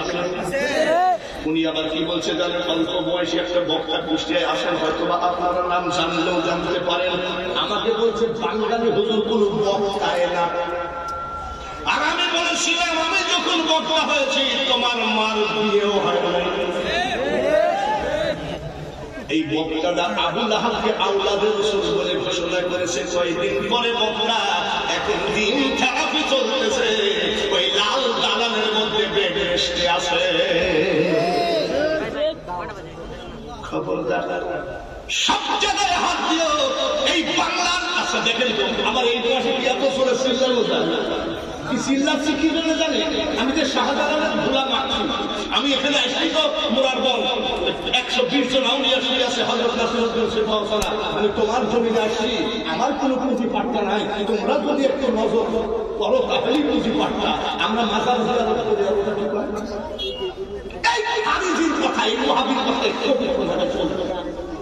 আরে আমি কাবা নবীজির রওজা পাকের সামনে দাঁড়িয়ে কাঁদতেছি। এক ওয়াহাবি মুনাজাত করতেছে আমার পাশাপাশি, আল্লাহ আল্লাহ আমার নবীকে তুমি দুজকে দিও। আমি আবার কোন দেখে এই কি মুনাজাত করছিস? আল্লাহ তুমি আমার নবীকে দুজকে দিও না। ওয়াহাবিদের দুজক আর জান্নাত নিয়ে ব্যস্ত, আর আমরা নবী নজরুল বলেছে তোমায় দেখে একবার আমি। মনে হয় বক্তার হায়াত শেষ।